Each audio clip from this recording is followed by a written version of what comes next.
넷플릭스 신작 지금 우리 학교는이 도착했습니다. 고백을 먼저 드리자면 개인적으로 드라마를 보기 전에는 다소 선입견을 가지고 있던 것도 사실입니다. 좀비 아포칼립스에 좀 지치기도 했고요. 학교가 배경이라는 설정도 다소 진부하다고 생각했거든요. 그런데 막상 보고 나서 좀 놀랐습니다. 예상보다 좋더라고요. 일단 스케일이 압도적이죠. 물량과 테크닉적 측면에서 보면 K-좀비의 끝판왕이라 말할 수도 있을 것 같습니다. 게다가 때때로 감동도 있고 학교라는 울타리 속에서만 가능한 낭만도 느껴졌습니다. 본격적으로 드라마 내적인 이야기로 들어가겠습니다. 지금 우리 학교는 근래 국내 넷플릭스 오리지널에서 보이던 기독교에 대한 허무주의를 따르면서 시작하는데요. 1화 초반 병찬의 아들 진수가 옥상에서 굉장히 흉폭한 폭력을 당하죠. 이때 부감으로 빗속에서 유약하게 빛을 발하는 십자가의 네온사인을 보여줍니다. 말하자면 십자가 아래서 폭력이 이루어지고 있는 것이죠. 또한 건물에서 추락해 응급실에 실려온 진수를 병찬은 성경책으로 폭력을 가해 잠재웁니다. 무엇보다 이 모든 비극을 태동케 한 장본인인 병찬이 이성과 실험 그리고 논리의 세계 속에 살고 있는 과학자라는 설정 자체가 어떻게 보면 초월적 영역인 종교와 척을 지고 있다고 보이기도 하더라고요. 이는 작년 한 해 전 세계를 뜨겁게 했던 오징어 게임과 지옥에서 보이던 세계관이기도 합니다. 오징어 게임에서 줄다리기 게임을 할 때 기독교 극단주의자가 빌런으로 등장하기도 하죠. 또한 지옥의 새 진리회는 사실상 개신교를 모티브로 한 것으로 보이기도 하니까요. 동시대의 연출자들이 유사한 생각을 하고 있구나라는 감상이 들기도 했습니다. 아무튼 저에게 지금 우리 학교는 장르적 재미뿐만이 아니라 영화 속 내적인 논리에서도 흥미로운 지점들이 있었는데요. 드라마 속 불과 물의 대조, 절비, 어른도 아이도 아닌 상태 등등 현재 대한민국 고등학생들의 불안정한 신분을 묘사하는 비유들이 그것이었습니다. 그에 대한 이야기를 비롯하여 모닥불의 의미, 드라마 속 윗세대 비판, 그리고 임신한 여고생 박희수의 궤적이 중요한 이유에 대한 이야기까지 지금 우리 학교는 끝장 리뷰 지금 시작합니다.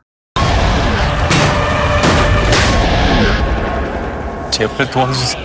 죄송합니다. 딸이 기다리고 있어요.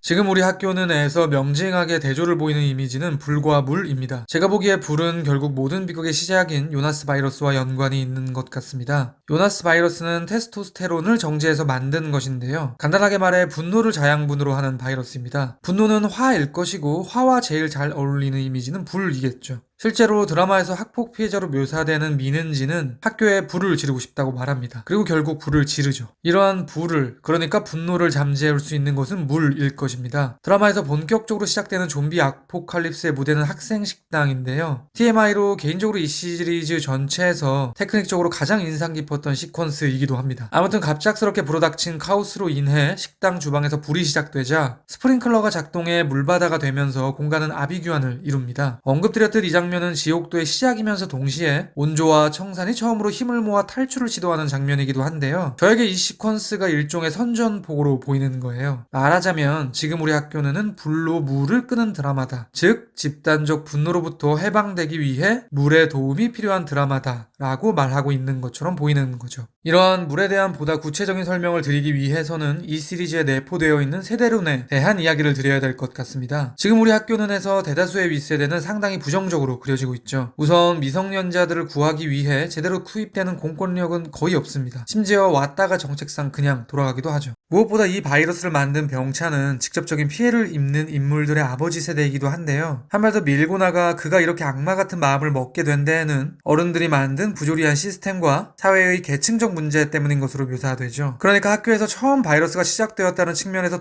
도식화해보자면 결국 아래 세대의 분노를 만드는 것은 윗세대인 것입니다. 결정적으로 효산시에 폭탄을 투하해 화마에 휩싸이게 한 것도 모두 어른들의 선택 때문인 것이죠. 그로 인해 아래 세대인 청산과 귀남은 사망합니다. 물론 드라마에는 역할을 다하는 참된 어른도 등장하는데요. 그중 대표적인 인물이 바로 온조의 아버지 남소주입니다. 제가 보기에 이 인물에게는 물의 이미지가 부여되고 있습니다. 우선 그는 직업이 불을 끄는 소방관입니다. 실제로 드라마에서는 그가 국회의원 집단을 구출할 때 소화전 호수로 물을 분사하는 방식으로 좀비들을 저지하는 것으로 묘사되죠. 무엇보다 딸을 구하기 위해 피난처에서 도주를 할 때 마지막 순간 그가 뛰어드는 곳은 거대한 호수였습니다. 즉 지금 우리 학교는 윗세대의 관점에서 본다면 어른이 만든 불을 어른이 물로 잠재우는 드라마라고 말할 수도 있겠죠. 물이 이들의 탈출을 조력하는 또 다른 장면이 있는데요. 비가 내리면서 천둥이 치자 좀비들은 귀가 약해집니다. 그 틈을 타서 학생들은 탈출구를 모색하게 되죠. 이렇게 드라마에서 보면 윗세대는 피해를 주거나 조력을 하긴 하지만 그럼에도 불구하고 지금 우리 학교는에서 모든 것을 어른들에게 맡기고 있지는 않습니다. 저는 이것이 이 드라마의 힘이라고 생각하는데요. 결국 이 모든 난관을 돌파해 나가는 것은 아래 세대인 학생들입니다. 그들은 불과 물을 이분법적으로 나쁜 것과 좋은 것 이렇게 나누지 않죠. 언제나 희망을 가지려고 하고 함께 연대하려고 합니다. 어른들의 논리를 배격하는 방식인 것이죠. 그에 대한 대표적인 상징이 바로 모닥불일 것입니다. 옥상에 올라간 이들은 모닥불을 피우며 옹기종기 모여 지옥도 속에서 순수함을 잃지 않죠. 청산이 온조에게 마음을 고백하는 것도 이 순간이고 남라는 속마음을 드러내기도 하며 남라를 시기했던 준영의 반성도 이때 이루어집니다. 무엇보다 대수의 감미로운 음악이 이들을 위무하기도 하죠. 게다가 드라마의 끝자락에 남라와 친구들이 다시 만나게 되는 것도 바로 이 모닥불 덕분입니다. 그런데 이 모닥불은 불이죠. 그러니까 지금 우리 학교는 윗세대가 만들어낸 불이라는 악을 아랫세대가 제어해서 화합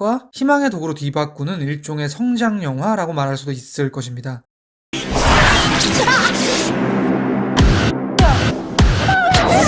잡아!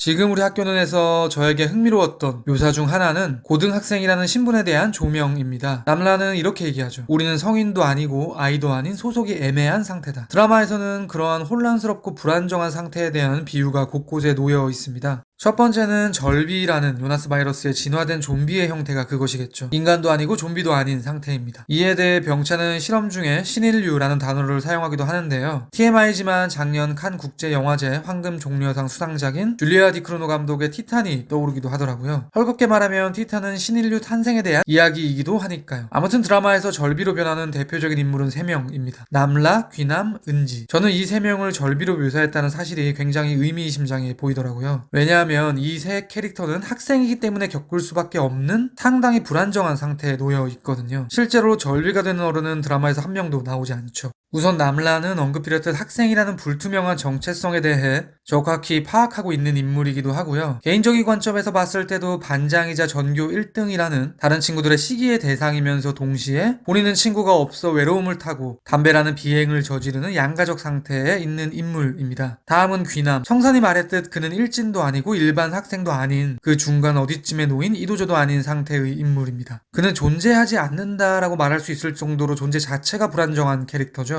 귀남은 질릴 정도로 가장 강력하고 무시무시한 빌런이 되는데요. 물론 좀 과하다 싶은 면도 있지만 제가 보기에는 청산이 무존재라는 자신의 아킬레스건을 건드렸기 때문에 그는 청산의 복수에 천착하는 것처럼 보이더라고요. 마지막으로 은지, 제일 처음 절비가 되는 인물인데요. 이렇게 말할 수 있을 것 같습니다. 이 인물은 학생의 신분으로 인해 가장 큰 피해를 입는 인물이다. 그녀는 극심한 학폭을 당하는데요. 어른이 아니니 직접 공권력을 이용하기도 힘들 것이고 반대로 학생이라는 신분에서 본다면 자신을 보호해 주어야 할 선생님이라는 어른들이 그녀를 도와주지 않고 오히려 내게 문제가 있다는 듯 발언을 하기도 하니까요. 그런 관점에서 은지가 피난처에 들어오는 최초 복균자라는 사실도 흥미롭더라고요. 거의 어른들만 있던 피난처라는 세계에 어른들이 만든 괴물이 도착하는 것이니까요. 사실 이렇게 학생이라는 신분 때문에 큰 피해를 입는 인물은 한 명 더 있습니다. 바로 임신한 여고생 희수. 희수라는 캐릭터는 웹툰 원작에 없던 인물인데 드라마화하면서 추가되었다고 하더라고요. 그만큼 연출자의 의식이 어려있는 캐릭터라고 말할 수도 있을 텐데요. 저는 그녀의 궤적이 흥미로웠습니다. 우선 그녀가 처음에 보건실에 찾아갔을 때 부산고 최초 분노 바이러스 감염자인 현주로 인해 희수의 진료는 배제됩니다. 이에 대해 두 가지 의미가 있을 것 같습니다. 먼저 그 학생은 병철의 아들 진수에게 폭력을 가했던 일진 중 한 명이죠. 그러니 학폭 가해자 때문에 희수의 치료가 후순위로 밀렸다고 말할 수 있을 것입니다. 또한 이 요나스 바이러스는 언급드렸듯 어른들이 만든 것이니 윗세대가 만든 어떤 것 때문에 적절히 케어되지 못하고 출산하게 되는 미성년자라는 이미지가 발생하기도 합니다. 그녀는 양수가 터져 아이를 낳기 위해 효산시 곳곳을 배회하는데요. 소녀를 공격할 뻔한 두 차량이 바로 성과지상주의에 대한 꾸중이 한창인 양궁부의 버스였고 다른 하나는 공권력의 상징인 경찰차였죠. 무엇이 대한민국의 현재 고등학생들을 벼랑 끝으로 내몰고 있는가에 대한 표현처럼 보이더라고요. 결국 소녀가 아이를 놓아두는 곳은 청산치킨입니다. 청산의 모친이 청산을 얼마나 애정하는지, 그녀가 어떻게 온조의 아버지처럼 목숨을 걸고 학교로 들어오는지의 면면을 보면 결국 이 작품은 저 신생아를 어떤 어른에게 맡기고 싶어 하는지 느껴지기도 하더라고요. 언급드렸듯 지금 우리 학교는 생각보다 괜찮은 작품이었고요. 제일 좋았던 부분은 위기 속에서 발현되는 학생들의 휴머니즘에 대한 묘사였습니다. 전혀 그렇지 않을 것 같았던 준성 같은 캐릭터도 자신을 희생하니까요. 지금까지 지금 우리 학교는에 대한 헐거운 리뷰였습니다. 들어주셔서 감사합니다.